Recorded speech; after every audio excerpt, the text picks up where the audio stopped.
Hi welcome back to edge vlogs. ಎಲ್ಲರೂ ಹೇಗಿದ್ದೀರಾ? Hope ಎಲ್ಲರೂ ಚೆನ್ನಾಗಿದ್ದೀರಾ ಅಂತ ಭಾವಿಸ್ತಾ ನಾನು ಕೂಡ ತುಂಬಾನೇ ಚೆನ್ನಾಗಿದ್ದೀನಿ. ಯಾವಾಗ್ಲೂ ಮಾರ್ನಿಂಗ್ ರೂಟೀನ್ ಆಗಿರ್ಬೋದು, day in my life vlog ಎಲ್ಲ ಮಾಡ್ತಾ ಇದ್ದೆ. ಅಥವಾ ಹೊರಗಡೆ ಏನಾದ್ರು ಟ್ರಿಪ್ ಆಗಿರ್ಬೋದು ಅಥವಾ ಡ್ಯಾನ್ಸ್ ಪ್ರೋಗ್ರಾಮ್ ವ್ಲಾಗ್ ಮಾಡ್ತಾ ಇದ್ದೆ. ಇವತ್ತು ಸ್ವಲ್ಪ ಡಿಫ್ರೆಂಟ್ ಇರ್ಲಿ ಅಂತ ಈವ್ನಿಂಗ್ ನನ್ನ ರೂಟೀನ್ ಆಫೀಸಿಂದ ಬಂದ್ಮೇಲೆ ಯಾವ ರೀತಿಯಾಗಿರುತ್ತೆ ಅಂತ ಹೇಳ್ಬಿಟ್ಟು ಸ್ವಲ್ಪ ಚೇಂಜ್ ಇರ್ಲಿ ಅಂತ ಮಾಡ್ತಾ ಇರೋವಂಥದ್ದು. ಮನೆಗೆ ಬರೋಷ್ಟಿಗೆ ತುಂಬಾ ಲೇಟ್ ಆಗಿ ಹೋಗಿತ್ತು. ನಮ್ಮ ಹಸ್ಬೆಂಡ್ ಕೂಡ ಬಂದಿರ್ಲಿಲ್ಲ. ಸೊ ನಾನೇ ನಡ್ಕೊಂಡು ಬಂದಿದ್ದು. ಅಂದ್ರೆ ಬಸ್ ಕ್ಯಾಚ್ ಮಾಡ್ಕೊಂಡು ಅಲ್ಲಿ ನಡ್ಕೊಂಡ್ ಬಂದು ಸ್ವಲ್ಪ ಹೊತ್ತು ಕುತ್ಕೊಂಡು ನೀರ್ ಕುಡಿದು ಅದಾದ್ಮೇಲೆ ಸ್ವಲ್ಪ ನನ್ನ ಡ್ರೆಸ್ ಎಲ್ಲ ಚೇಂಜ್ ಮಾಡ್ಕೊಂಡು ಫ್ರೆಶ್ ಅಪ್ ಎಲ್ಲ ಆಗ್ಲಿಕ್ಕೆ ಹೋಗ್ತಾ ಇದ್ದೀನಿ. ಸೊ ಎಷ್ಟೇ ಕೆಲ್ಸಕ್ಕೆ ಹೋಗ್ ಬಂದು ಎಲ್ಲಿ ಏನೇ ಕೆಲಸ ಮಾಡ್ ಬಂದ್ರು ಮನೆಗ್ ಬಂದು ಸ್ವಲ್ಪ ಕುತ್ಕೊಂಡು ಫ್ಯಾಮಿಲಿ ಜೊತೆಗೆ ಟೈಮ್ ಸ್ಪೆಂಡ್ ಮಾಡೋದು ಅಬ್ಬಾ ತುಂಬಾನೇ ಚೆನ್ನಾಗ್ ಅನ್ಸುತ್ತೆ. ಎಷ್ಟೋ ಸಲಿ ನನ್ಗಂತ್ರು ಹೊರಗಡೆನೆ ಇದ್ದಾಗ ಯಾವಾಗಪ್ಪ ಮನೆಗ್ ಹೋಗ್ತೀವಿ ಅಂತ ಅನ್ಸುತ್ತೆ. ಯಾಕಂದ್ರೆ ಔಟ್ಡೋರ್ ಶೂಟಿಂಗ್ ಇರುತ್ತೆ ಅಂದ್ರೆ ರಿಪೋರ್ಟಿಂಗ್ ಆಗಿರೋದ್ರಿಂದ ತುಂಬಾನೇ ಗಾಳಿ, ಧೂಳು, ಬಿಸಿಲು ತುಂಬಾನೇ ಇರೋದ್ರಿಂದ ಮುಖ ಎಲ್ಲ ಫುಲ್ ಟ್ಯಾನ್ ಆಗಿ ಹೋಗಿರುತ್ತೆ. ಯಾವಾಗಪ್ಪ ಬರ್ತೀನಿ ಅಂತ ಅನಿಸ್ತಿರುತ್ತೆ.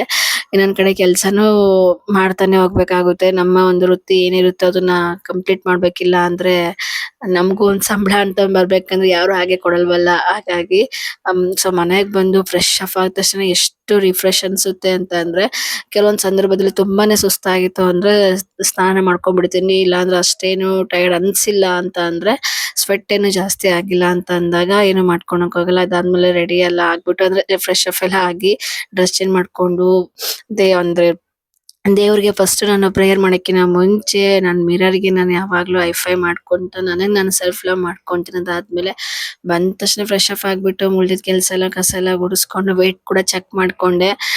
ಆಲ್ಮೋಸ್ಟ್ 2 ಕೆಜಿ ಕಡಿಮೆ ಆಗಿದ್ದೀನಿ. ಖುಷಿ ಆಗ್ತಿದೆ. ನೋಡೋಣ ಮುಂದಿನ ಯಾವ ರೀತಿಯಾಗಿ ಆಗುತ್ತೆ ಅಂತ. ಬಟ್ ವರ್ಕೌಟ್ ಮಾಡ್ತಿರೋದ್ರಿಂದ ಬಟ್ ಕನ್ಸಿಸ್ಟೆನ್ಸಿ ಮೇಂಟೈನ್ ಮಾಡಕ್ ಆಗ್ತಿಲ್ಲ. ಅದೇ ಒಂದು ಪ್ರಾಬ್ಲಮ್ ಆಗ್ತಾ ಇರೋದು. ಅದನ್ನ ಕರೆಕ್ಟ್ ಆಗಿ ಮಾಡ್ಬೇಕು. ಇಲ್ಲ ಮತ್ತೆ ಇನ್ನೊಂದ್ಸಲಿ ಕೈಕಾಲ್ ಮುಖ ತೊಕೊಂಡು ಕಸ ಎಲ್ಲ ಗುಡ್ಸಿ ಎಲ್ಲ ಇದಾಗಿರುತ್ತೆ ಅನ್ಕೊಂಡು ಇನ್ನೊಂದ್ಸಲಿ ಕೈಕಾಲ್ ಮುಖ ಎಲ್ಲ ತೊಳ್ಕೊಂಡು ದೇವ್ರ ದೀಪ ಹಚ್ಬಿಟ್ಟು ಅದಾದ್ಮೇಲೆ ಉಳ್ದಿದ್ ಏನ್ ಕೆಲ್ಸ ಇರುತ್ತೋ ಅಡ್ಗೆ ಮನೆಗೆ ಬಂದ್ಬಿಟ್ಟು ಎಲ್ಲಾ ಕೆಲ್ಸ ಮಾಡ್ಕೊಳಿಕ್ಕೆ ರೆಡಿ ಮಾಡ್ಕೊಂತಿದ್ದೀನಿ. ಬಟ್ ಎಲ್ಲ ಫಸ್ಟಿಗೆ ಕೆಲಸ ಮಾಡಕ್ಕಿನ ಮುಂಚೆ ಏನಾದ್ರು ಕುಡಿಯೋಣ ಅನ್ಕೊಂಡು ಕಾಫಿ ಏನಾದ್ರು ಮಾಡ್ಕೋಬೇಕು ಅನಿಸ್ತು. ಕಾಫಿ ಏನ್ ಬೇಡ ಮಾರ್ನಿಂಗ್‌ದೇ ಸ್ವಲ್ಪ ಕಷಾಯ ಇತ್ತು. ಅದನ್ನೇ ಸ್ವಲ್ಪ ಮತ್ತೇನ್ ಅದನ್ನ ಚೆಲ್ಲೋದು ಅನ್ಕೊಂಡು ಅದನ್ನೇ ಬಿಸಿ ಮಾಡ್ಕೊಂಡು ಕುಡಿತಾ ಇದ್ದೀನಿ. ಅದೇನೋ ಒಂದ್ ಸ್ವಲ್ಪ ಸಮಾಧಾನ ರಿಫ್ರೆಶ್ ಅಂತಾನೆ ಅನ್ಸುತ್ತೆ. ಆರಾಮಾಗಿ ಕುತ್ಕೊಂಡು ಎಷ್ಟೇ ಕೆಲಸ ಇರ್ಲಿ ಫಸ್ಟ್ ಒಂದ್ ಸ್ವಲ್ಪ ಕಾಫಿನೋ ಅಥವಾ ಟೀನೋ ಅಥವಾ ಈ ತರ ಕಷಾಯ ಆಲ್ಮೋಸ್ಟ್ ನಾನ್ ರೆಫರ್ ಮಾಡಕ್ ಹೋಗಲ್ಲ. ಕಾಫಿ ಟೀ ಎಲ್ಲ ಯಾರು ಅಷ್ಟ ಕುಡಿಯೋದು ಅದು ಒಳ್ಳೇದಲ್ಲ ಹೆಲ್ತ್‌ಗೆ ಕೂಡ. ಇದಾದ್ಮೇಲೆ ನಾನು ಕುಡ್ಕೊಂಡೆ ನಂದೇ ಇದೊಂದೇ ನಾನ್ ಮಾಡಿರೋಂಥ ವಿಡಿಯೋಸ್‌ನ ನಮ್ಮ ಮನೇಲಿ ಹಾಕೊಂಡ್ ನೋಡ್ತಾ ಇದ್ದೀನಿ. ಏನೋ ಒಂಥರ ಖುಷಿ ಅನ್ನಿಸ್ತಾ ಇತ್ತು. ಚಿಕ್ಕಮಂಗ್ಳೂರಲ್ಲಿ ಬ್ಯಾಂಕ್ ಎಲ್ಲ ಇದೊಂದು ಪ್ರಾಬ್ಲಮ್ ಇದು. ಸೊ ಅದ್ರದ್ದೇ ವಿಡಿಯೋ ಮಾಡಿದ್ದೆ ನಾನು ಸ್ಕಿಪ್ ಮಾಡ್ಕೊಂಡು ತುಂಬಾನೇ ಚೆನ್ನಾಗಿ ಮಾಡಿದ್ದೆ. ಸೊ ತುಂಬಾ ಖುಷಿ ಆಗ್ತಿತ್ತು. ಅದಕ್ಕೆ ನೋಡ್ತಾ ಕೂತಿದ್ದೆ.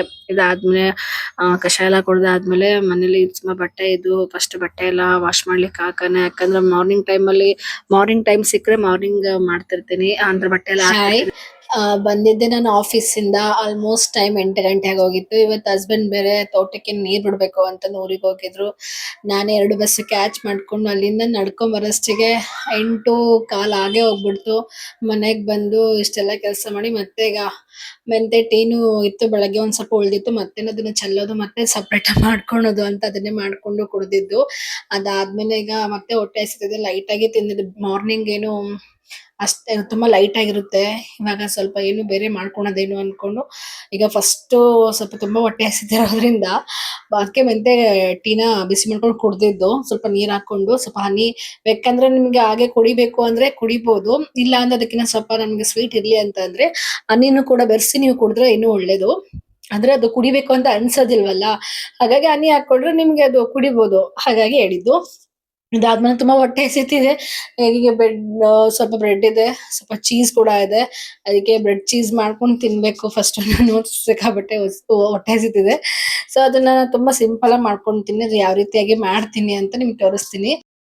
ಸೊ ಹಂಚ್ ಕಾಯ್ಲಿಕ್ಕೆ ಇಟ್ಕೊಂಡೆ. ಅಂದ್ರೆ ತುಂಬಾನೇ ಬ್ರೆಡ್‌ನ ರೋಸ್ಟ್ ಮಾಡ್ಕೊಳೋದೇನು ನೀಡಿರೋದಿಲ್ಲ. ಸ್ವಲ್ಪ ಕಾಯ್ಲಿಕ್ಕೆ ಇಟ್ಟ ನಂತರದಲ್ಲಿ ಬೆಣ್ಣೆ ಇದ್ರೆ ಬೆಣ್ಣೆ, ತುಪ್ಪ ಇದ್ರೆ ತುಪ್ಪ. ನಮ್ಮನೇಲಿ ಬೆಣ್ಣೆ ಇತ್ತು. ಅದಕ್ಕೆ ಬೆಣ್ಣೆನ ಬಳಸ್ತಾ ಇರುವಂತದ್ದು. ಇದಾದ್ಮೇಲೆ ಬ್ರೆಡ್‌ನ ಸ್ವಲ್ಪ ಕಂದು ಬಣ್ಣಗೆ ರೋಸ್ಟ್ ಮಾಡ್ಕೋಬೇಕು. ಇನ್ನು ನಾನು ಬ್ರೌನ್ ಬ್ರೆಡ್ಡೇ ಯೂಸ್ ಮಾಡಿರೋದ್ರಿಂದ ಅಷ್ಟು ನಿಮಗೆ ನಾನು ಲೈಟಾಗಿ ಬಿಸಿ ಮಾಡ್ಕೊಂಡೆ. ಇದಾದ್ಮೇಲೆ ಅದ್ರ ಮೇಲೆ ಚೀಸ್ ಎಲ್ಲ ಹಾಕ್ಬಿಟ್ಟು ಇನ್ನೊಂದ್ ಸ್ವಲ್ಪ ಬೆಣ್ಣೆ ಹಾಕಿದ್ದು. ಅದಾದ್ಮೇಲೆ ಹೊರಗನ್ ಮಂಡ್ ಸಾಲ್ಟ್ ನ ಬೆರೆಸಿರುವಂತದ್ದು. ಇದಾದ್ಮೇಲೆ ಎರಡೂ ಕಡೆ ರೋಸ್ಟ್ ಮಾಡ್ಕೋಬೇಕು ಅಂತ ನೀಡಿರೋದಿಲ್ಲ, ಒಂದೇ ಕಡೆ ಚೆನ್ನಾಗಿ ಇದು ಮಾಡ್ಕೊಂಡ್ರೆ ಅದು ಚೀಸ್ ಎಲ್ಲ ಕರಗುತ್ತೆ. ಇದಾದ್ಮೇಲೆ ಕೆಚಪ್ ಇದ್ರೆ ಸಖತ್ತಾಗಿ ಟೇಸ್ಟಿಯಾಗಿ ಹೆಲ್ದಿ ಆಗಿರುವಂತಹ ಒಂದು ಬ್ರೆಡ್ ಚೀಸ್ ರೆಡಿನೇ ಆಗಿರುತ್ತೆ. ಇದು ತಿನ್ಕೊ ಅಂತ ಟಿವಿ ನೋಡ್ತಾ ಇದ್ದೀನಿ. ಟಿವಿ ನೋಡೋದು ತುಂಬಾ ಕಡಿಮೆ. ನಮ್ಮ ಟೈಮ್ ಸಿಕ್ಕಾಗ ಸ್ವಲ್ಪ ಸ್ವಲ್ಪ ನೋಡ್ತೀವಿ. ಅದು ತುಂಬಾನೇ ಕಡಿಮೆ ಟೈಮ್ ಸಿಗೋದು ನಮ್ಗೆ. ಇದ್ದಾಗ ನೋಡೋದು ಅಷ್ಟೇ, ಅದು ಬಿಟ್ರೆ ಇನ್ನೇನು ಇಲ್ಲ. ಫೈನಲಿ ಬ್ರೆಡ್ ಚೀಸ್ ಸಕ್ಕತ್ತಾಗಿತ್ತು. ತುಂಬಾ ಸಿಂಪಲ್ ಆಗಿ ಮಾಡ್ಕೊಂಡಿದ್ದು ಎಷ್ಟು ಚೆನ್ನಾಗಿತ್ತು ಅಂದ್ರೆ ನೀವು ಕೂಡ ಮನೇಲಿ ಟ್ರೈ ಮಾಡಿ. ತುಂಬಾ ಜಾಸ್ತಿನೇ ಇಂಗ್ರೀಡಿಯೆಂಟ್ಸ್ ಏನು ಬೇಡ. ಬ್ರೆಡ್, ಚೀಸು, ಬಟರ್ ಇದ್ರೆ ಓಕೆ, ತುಪ್ಪ ಯಾವ್ದಾದ್ರು ಓಕೆ, ಜೊತೆಗೆ ಉಪ್ಪು ಇಷ್ಟಿದ್ರೆ ಸಾಕು. ಎಕ್ಸ್ಟ್ರಾ ಬೇಕು ಅಂತ ಅಂದ್ರೆ ನಿಮ್ಗೆ ಹೊರಗಿನ ಯೂಸ್ ಮಾಡ್ಬೋದು. ಬಳಸಿದ್ರೆ ತುಂಬಾ ಟೇಸ್ಟ್ ಚೆನ್ನಾಗಿರುತ್ತೆ. ಬಟ್ ನಾನು ನಮ್ಮನೇಲಿ ಇದೆ ಅಂದ್ರೆ ನಾನು ಬಳಸ್ತಾ ಇದ್ದೀನಿ. ನಿಮ್ಮ ಮನೇಲಿ ಇದ್ರೆ ನೀವು ಬಳಸಿ, ಇಲ್ಲ ಅಂದ್ರೆ ಹಾಗೆ ತಿನ್ಕೋಬಹುದು, ಚೆನ್ನಾಗಿರುತ್ತೆ. ಬಟ್ ಇದು ಸ್ವಲ್ಪ ಹಾಕಿ ಇನ್ನೂ ಸ್ವಲ್ಪ ಟೇಸ್ಟ್ ಜಾಸ್ತಿ ಕೊಡುತ್ತೆ ಅಷ್ಟೇ, ಇನ್ನೇನು ಇಲ್ಲ. ಸೊ ಈಗ ಟೈಮ್ ಆಯ್ತು, ನಾನು ಅವಾಗಲೇ ಮಾಡ್ಕೊಂಡು ತಿಂದಿದ್ದು. ಈಗ ಮತ್ತೆ ಹೊಟ್ಟೆ ಹಸಿತಾ ಇದೆ. ಸೊ ಅದಕ್ಕೆ ಬೆಳಗ್ಗೆ ನಾನು ಸ್ವಲ್ಪ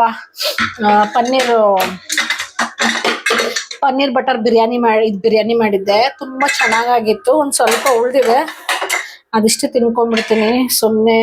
ಮತ್ತೆ ಈಗ ನಮ್ಮ ಹಸ್ಬೆಂಡ್ ಅವರು ಬೇರೆ ಇಲ್ವಲ್ಲ, ಸುಮ್ನೆ ನನಗೇನೋ ಮತ್ತೆ ನಾನು ಒಬ್ಳಿಗೆ ಏನ್ ಮಾಡ್ಕೋಬೇಕು ಅಂತ ಅನ್ಸುತ್ತೆ. ಹಾಗಾಗಿ ಸ್ವಲ್ಪ ಇದೆ. ಸೊ ಹಾಗಾಗಿ ಅದನ್ನ ಒಂಚೂರು ಬಿಸಿ ಮಾಡ್ಕೊಂಡು, ಸೊ ಬೆಳಗ್ಗೆ ಒಂಚೂರು ಸ್ವಲ್ಪ ಜಾಸ್ತಿ ಮಾಡಿದ್ದೆ.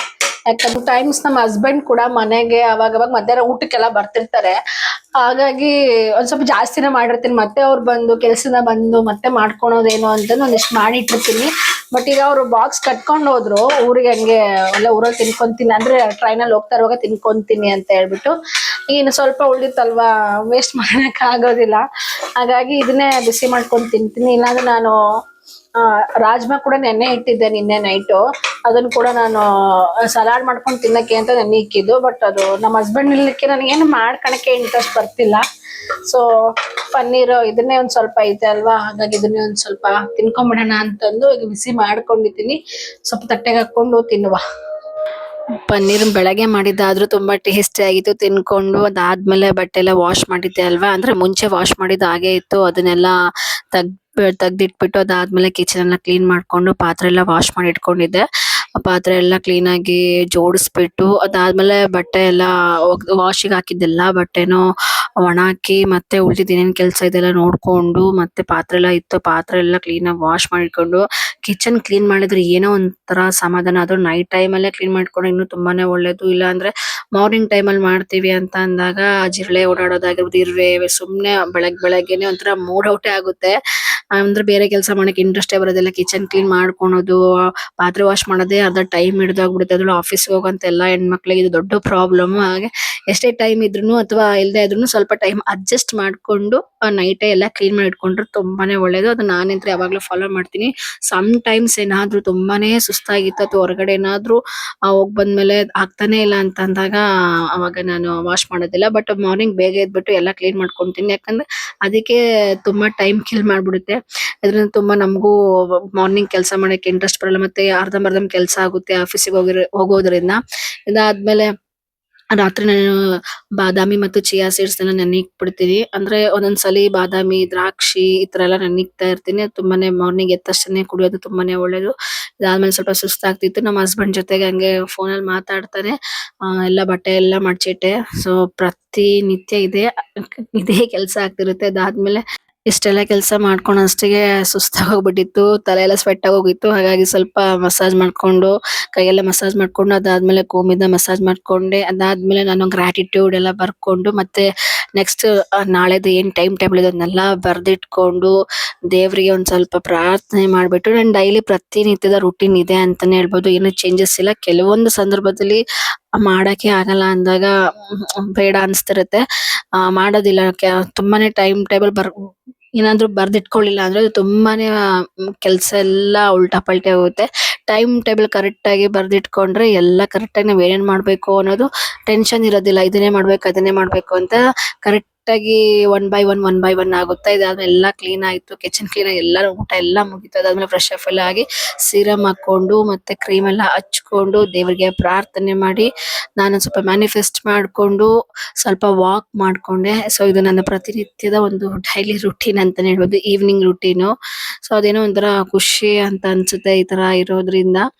ಅಂದ್ರೆ ಯಾವಾಗ್ಲೂ ಹಿಂಗೆ ಇರುತ್ತೆ ಅಂತ ಹೇಳಕ್ಕಾಗಲ್ಲ. ವಾರದಲ್ಲಿ ಒಂದ್ 4 ದಿನ ಕರೆಕ್ಟ್ ಆಗಿರುತ್ತೆ. ಇನ್ 2 ದಿನ ಏನೋ ಸುಸ್ತಾಗಿರುತ್ತೆ. ಇನ್ನೊಂದ್ ದಿನ ಆಗಿರುತ್ತೆ. ಸೊ ಅವಾಗ ಮಿಸ್ ಮಾಡ್ತೀವಿ ಅಂತಾನೆ ಹೇಳ್ಬೋದು. ಇವತ್ತು ಒಂದೇ ದಿನ ನನ್ನ ಮನೇನ ಕಳ್ದಿರುವಂತದ್ದು. ಸೊ ಇದು ನನ್ನ ಒಂದು ಈವ್ನಿಂಗ್ ಒಂದು ರುಟೀನ್ ವ್ಲಾಗ್ ಆಗಿರುತ್ತೆ. ಪ್ರತಿನಿತ್ಯ ಇದೇ ರೀತಿಯಾಗಿರುತ್ತೆ. ಸೊ ಯಾರಿಗೆಲ್ಲ ಒಂದು ವ್ಲಾಗ್ ಇಷ್ಟ ಇದೆ ಪ್ಲೀಸ್ ಅದನ್ನ ಲೈಕ್ ಮಾಡಿ. Thank you. ಬಾಯ್.